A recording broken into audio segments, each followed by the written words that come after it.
right, ready? All right. Let's do it. Hey, everybody, welcome back to the Smart Workshop. I'm Joe, and today I have a special guest here to talk to us about AI. Hi, everyone. I'm Jim. I'm a fellow technology enthusiast. Welcome. Welcome. Glad to be here. Super excited about today's topic, by the way. So, today we're going to dive into kind of a broad range of AI topics. Why don't we start out with kind of the current state of public AI models and some of the benefits, pitfalls, and things like that? All right. There's a lot of really good public AI models out there, and they're all very useful for a wide variety of tasks, but there's always some downside to it. One of the things that I've always said when it comes to a product that's free is that if it's free, you're the product. And what I mean by that is, it's data collection, or particularly in the case of AI, it's about training and training on whatever it is you give. I think that the data privacy is probably the biggest thing that I'm concerned about when it comes to these big public AIs. I always feel uncomfortable about having all of my personal data just given up to them, and what are they going to do with it? And when you surrender your data like that, it effectively becomes their property in terms of how they use it and who they sell it to. This is true. I think that's a big concern across a lot of things in services. And, I think there's a lot of areas here that have remnants of our histories, like, for example, like in social media platforms, especially in the early days. People get on social media, they just post everything, they're having a great time, it's all good and fun. And then, all of us as technologists have been raising and beating this drum forever that please do not post everything on social media. Please don't do it. And it hasn't been without consequence. We've been proven right. Some of the simplest examples are, you know, uh, you know, you got your classic password questions. What's your mother's maiden name? What's your dog's name? And if Right. you post all of that information on Facebook, it makes it really easy for somebody to completely nullify the potential security bonus of having those security questions. And so, keeping all that data close to the vest, I think, is a really important aspect of these social media things and in AI. Absolutely. For anybody that's not familiar, a great shining example of this is go look up the Cambridge Analytica breach from a number of years ago. Let's talk a little bit about cost. So we all use public AI models, and they all have their free tiers. You run in there and you do your searches, and it gives you these wonderful, fully formed answers, and that's great. And maybe you spend a little bit more time on there, and then it says, "Hold on, you're done with your free tier for the day. You can click here to upgrade," and maybe that's something you want to do. However, there is a cost associated with that, right? Yeah, if it's free, you're the product. There's also an impact, infrastructure wise as well. There's a cost to, in a literal sense, to run these things. It takes an incredible amount of power to train these models, and considerably less power to run them, but still a huge amount of power. And so we've got these companies building massive data centers in order to meet that demand.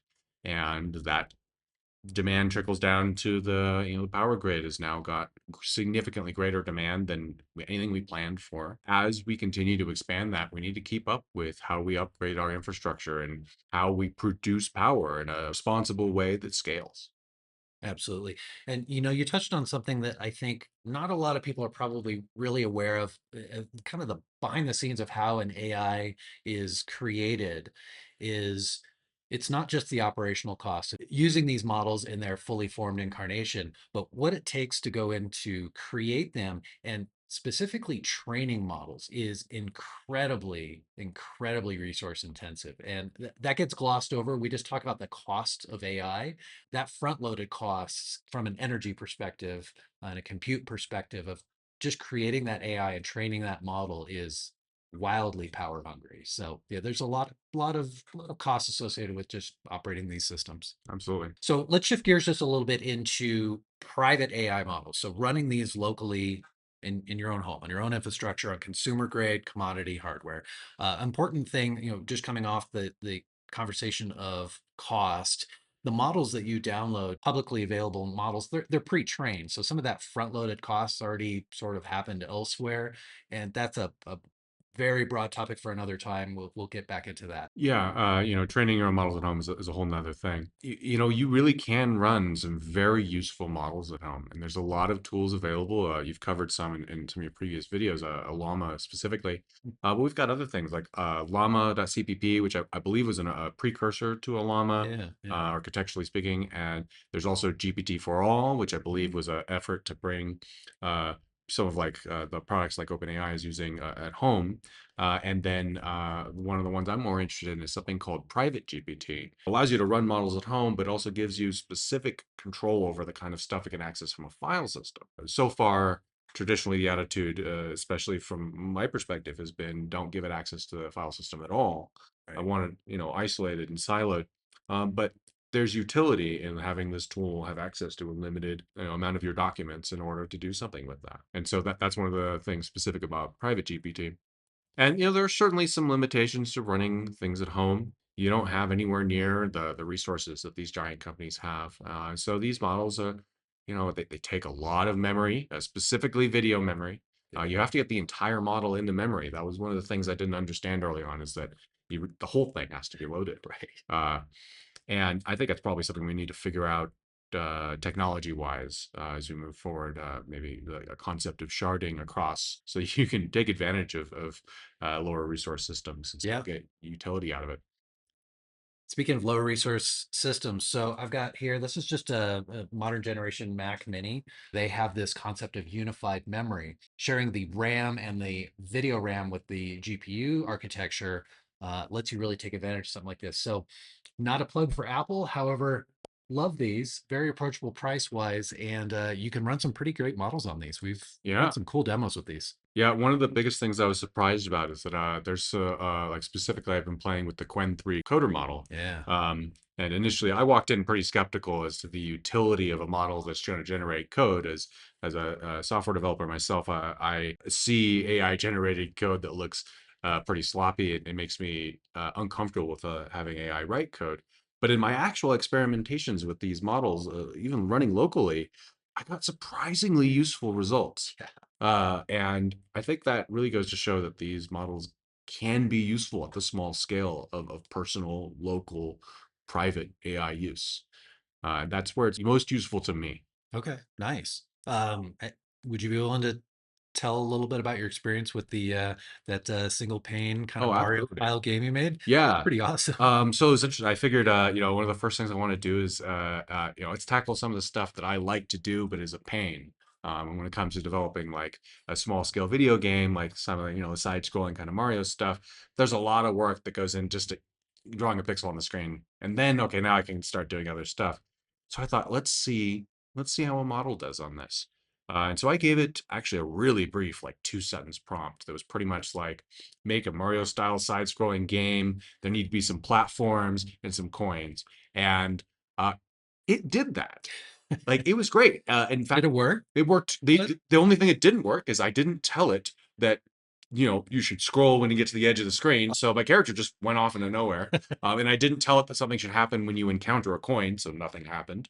And I also didn't tell it that I should be able to collide with the platform, so it would jump up and just fall through.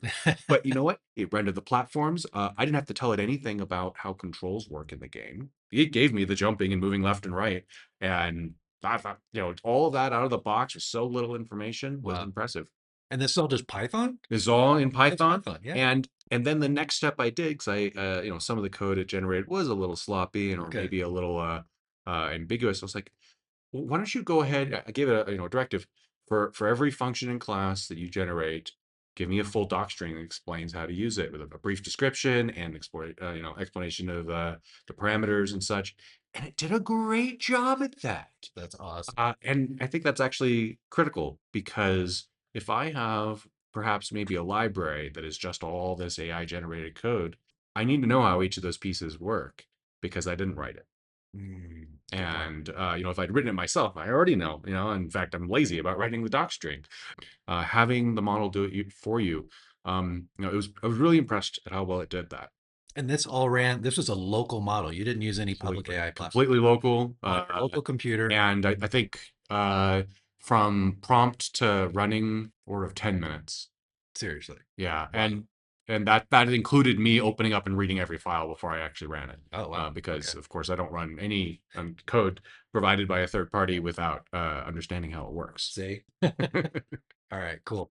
That was really awesome. Yeah, I was blown away. Super cool to see demos like that and for it to just work and then kind of just see, hey, that's kind of like peeling back that like first layer of the onion and being like, okay, we can do something cool with this. And I have no trouble believing, so I haven't personally used any of the public cloud-based models for code generation, but I have no trouble believing that some of the idiosyncrasies that I encountered with a local, relatively small model just kind of go away when you have much more resources behind it and a much larger model. Interesting. Okay, so let's talk maybe just more generally. What's the future of AI? I mean, it's moving so fast. What's next? Oh yeah, it is moving at an incredible pace. From a technical perspective, AI development is not slowing down. One of the best tools for developing AI is AI. And I've heard repeatedly from people that work at these companies who talk about this that their best tools for continuing to improve how they deal with AI and understand it is the previous generation that is developing the next. Oh, wow. And that keeps feeding into it. And so I think the development of AI is not going to be a linear, it's going to be a more logarithmic. It's going to keep accelerating to the point where eventually a lot of the improvements are going to come strictly by models working on improving models. Wow. Okay. And as part of that, we're going to see AI solve things that we didn't even think were solvable.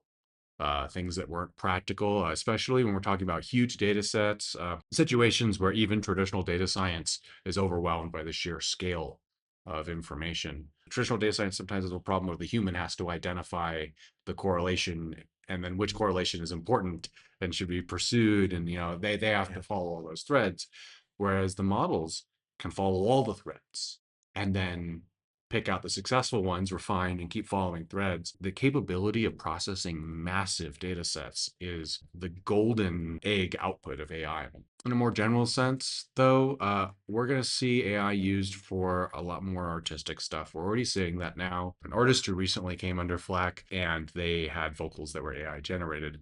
And then it turned out, oh, we didn't mean to release that. Actually, the AI vocals were a placeholder and they re-released it with human vocals. The outrage to that was a real thing. And we've also seen some limited use of AI stand-in actors. Hmm. And again, significant pushback. All of the unions involved have some things to say about that. As they would. Yeah, they should. Yeah.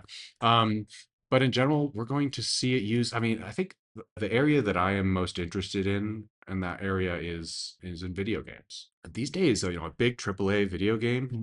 it takes about 5 years to develop. Whoa. It Okay. it Yeah. been it It's a lot takes of development. so much time, it takes so much money, and so it's not surprising that these big studios are looking to AI to help shortcut some of that. I don't even want to use the word shortcut, to accelerate.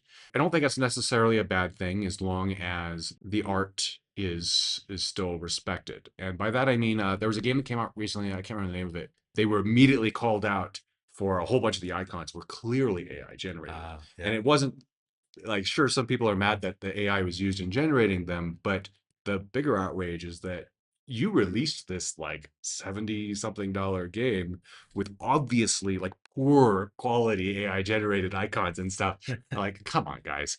It if AI generates it better be good. Like Right. AI slop, right?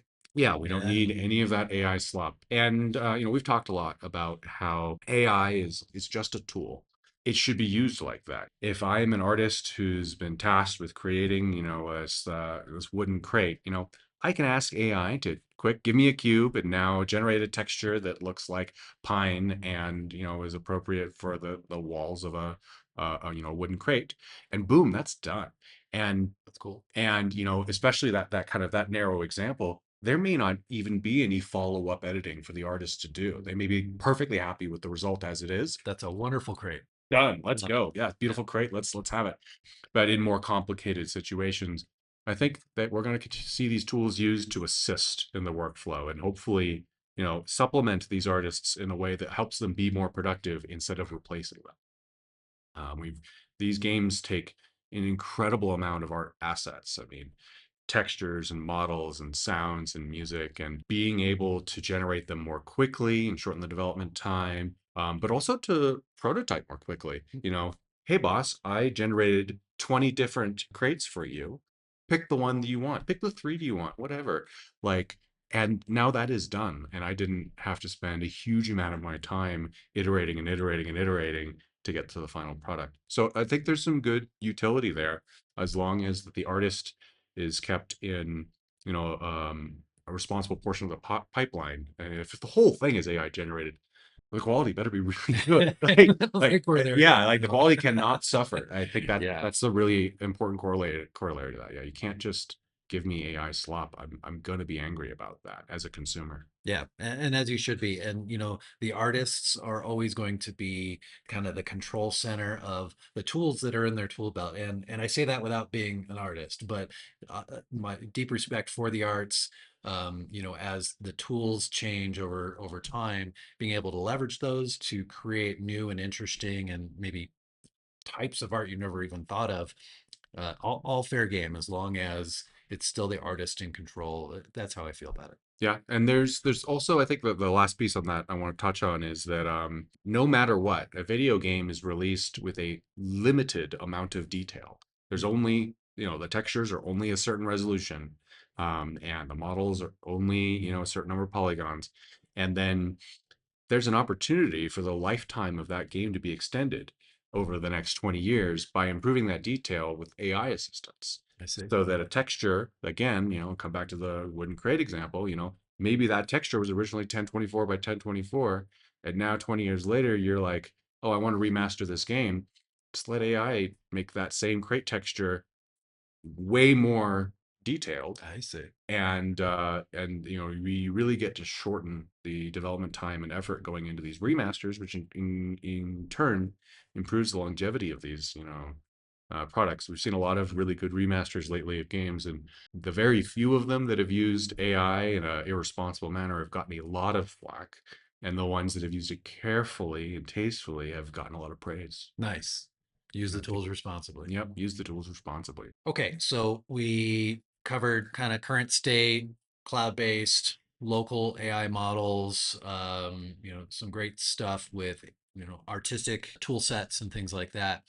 There's also another area that today, as of recording, is still science fiction, and that is AGI, which is artificial general intelligence. So we have AI, artificial intelligence, and which is our current stuff, and we're talking AGI, artificial general intelligence. Break that down for me. What's artificial general intelligence? This is a vocabulary thing for starters. I think it would probably be safe to say that, several years back, the term we use for AGI right now, we would have just said AI because we didn't have what we currently are calling AI. Now, what we have for this definition for artificial general intelligence is the kind of stuff that's still sci-fi, but it's that concept of an AI that is at least as smart or at least as intelligent as the average human, or more. And in the movies and TV shows, it's always a lot more, and that's the problem. And they always the narrative in that is always that AI bad.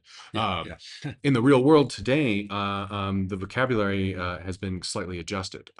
For example, specifically, OpenAI has a definition that is they define AGI as systems that outperform humans at most economically valuable work.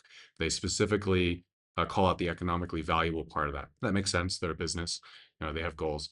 And then the rumor was that their relationship with Microsoft includes a goalpost of that they will consider AGI as having been achieved when AI is bringing in over $100 billion in profits. Wow. Okay. So again, that's a financial definition. It's a Okay. business definition, and I think that's why I keep coming back to this saying this is a vocabulary thing. I think we need to agree that there's two different vocabulary terms here at play that we're currently calling AGI. We've overloaded that. And what's the second one? So that first one is the business model, and the second one is a true a model that really is way ahead of us, intelligence and knowledge wise. Um, and in the sci-fi aspect, we always included sentience in there. Okay. Yeah. I'm not sure if that's necessarily like a requirement of true AGI. Perhaps the sentience that we will interpret will be emergent behavior and not true sentience, but it will be so much so that we can't tell the difference, and is it even a difference? So this would be AI that is conscious. Right. Okay. Yeah. And, we're going to have to get better and better at defining what consciousness is from a scientific perspective. Yeah. I don't know if we have that nailed down yet or not. I'm not Yeah, sure actually. I don't think we do really. Okay. But the other part of this, another word that has been thrown around along with this, is the singularity. This is a term that I most commonly associate with Ray Kurzweil. I don't know if he actually coined it, but Ray Kurzweil defines singularity as more than just this like super intelligent AI. It's about intelligent advancements in AI to getting to the super intelligent level, as well as advancements in genetics and nanotechnology, Okay. such that we can integrate with AI as a species. And he sees that, a lot of people like to talk the doom and gloom of AI replacing humans on this planet, but the way he sees it is it's supplementing that the way forward for humans in a future dominated by AI is that we effectively merge with it. Cyborgs. Exactly. Hey. And we already see today that we are in a lot of ways already in this cyborg future. We're already Okay. starting down that path. We've got the simple things like Yeah. pacemakers and Great example. insulin pumps and whatnot. But we've also, I mean, your phone is such an incredible example of bionic, symbiosis, because yeah, we can't go anywhere without our phones. We need that Oh constant no. Oh connection. no. Yeah. Yeah. I go into panic. Yeah. And how wild is it that, compared to 50 years ago, I have the world's encyclopedias in my pocket, and, I can debate and rage bait people on YouTube all I want. That Bring it. Yeah. Yeah. uh, No. So true though. Yeah. but the thing is, with a cell phone and a lot of the other pieces of technology, I mean, even a keyboard on your laptop, Yeah. that is such an incredibly low baud rate connection to the system. And True. I mean, once we get that part sorted out, we've already got some of the, once the human brain interface stuff gets beyond playing pong on television, gets Yeah. a little more advanced than that, we're going to try to leverage AI as always present assistant bolted to the back of your head. That's not a crazy idea. Oh, Imagine being able to be like, hey, tell me about that guy I met while I was on vacation in Switzerland 15 years ago. It's like, oh yeah, that was Steve. He had 3 kids, he's got a dog, blah blah. You're like, oh yeah, I have no hope of right. remembering that myself, but Yeah. having that leg up, that's going to be commonplace eventually. Yeah. As we break down the barriers to getting to that technology wise, it feels like an inevitable future to me. I agree. And I think that that specifically is not as science fiction, and maybe not even science fiction. We have laboratory proofs of concept of brain integrations, and That's right. I don't know how deep those go. I've just seen what I've seen out there in the public, but it's not science fiction. Right. And I've even seen a proof of concept with like a surprisingly clear picture of what a person could see based on this was, I think it was like some like really, really advanced version of a CT scan they were doing basically, Oh yeah. but that they could, I think they were using an AI model to help like try to correlate all that data, but they were able to train the model to, with the information the human was actually seeing and then looking at the brain scans and then reproduce what they're seeing just from the brain scans. Oh wow. That's wild to me. That sounds like an impossible thing. In fact, I file that under what I said earlier, that this is going to solve problems we thought were impossible to solve at all. The idea that we could reconstruct what someone is seeing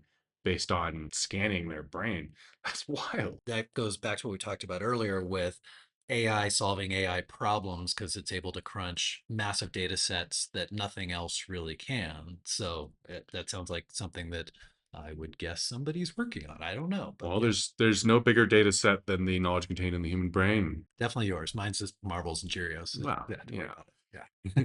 There's a lot on the horizon for sure in science and technology, just with, creating video games, creating, artistic content. Let's talk about some of the like social pitfalls that are already in play. I mean, AI is moving so fast that I think we as a society are having trouble keeping up with it. When you're talking about the pitfalls of AI, I think that the biggest buzzword that surfaces is this term AI psychosis, and I think that the general consensus and the definition of that is that you get too wrapped up in the LLM and the information it's providing you.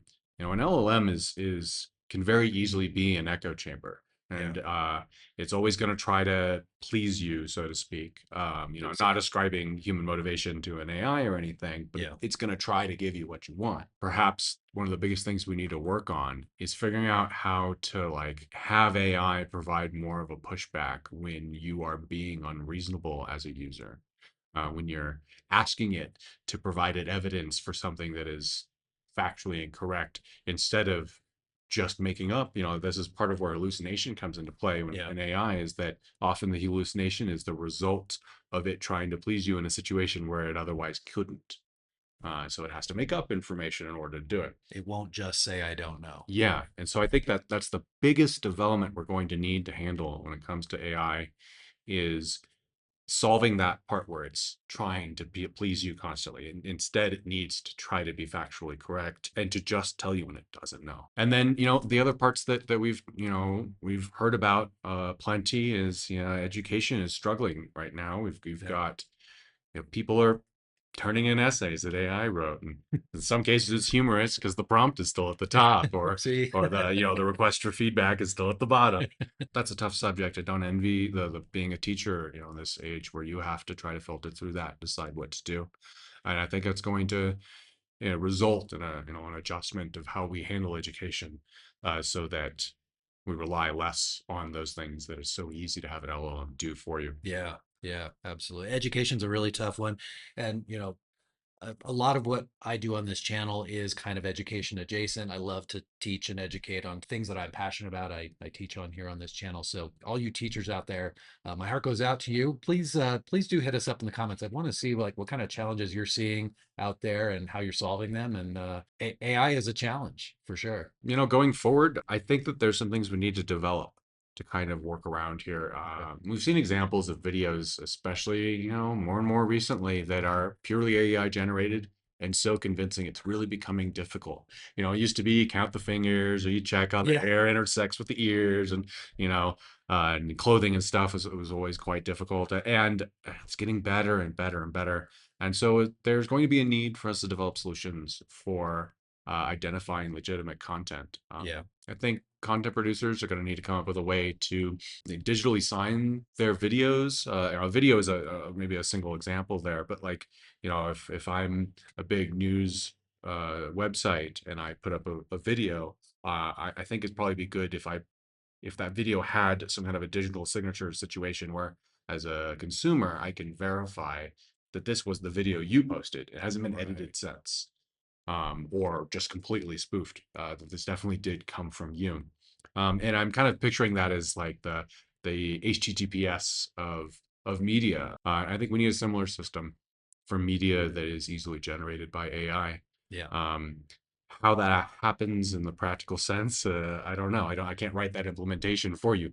Yeah. Um, and I don't know how to handle things. A video is one thing. I can put a video player can have a little icon in the corner, a little checkbox, something saying, Yeah. Some sort of a watermark or a Mhm. validation. Yeah. But when it comes to like still images, that's another thing. And certainly when it comes to text, gosh, I don't know how one would handle that. Yeah. These are challenges we're going to face going forward. We have to figure out solutions for them, or accept that everything is potentially AI generated and we can't tell the difference. Yeah, we're kind of in the Wild West with that right now for sure. Hey, that's all the time we have today. Jim, thanks for joining me today. It's a real pleasure. This is very informative for me. I hope it was good information for you as well. Please stay tuned, like and subscribe because we've got a lot more coming out around this. Hit us up in the comments as well. I'd like to know what else you'd like to see around AI and these topics, things maybe you're concerned about or have questions about. We'll see if we can help you figure it out. We're all learning together here. Thanks again. We'll see you in the next video.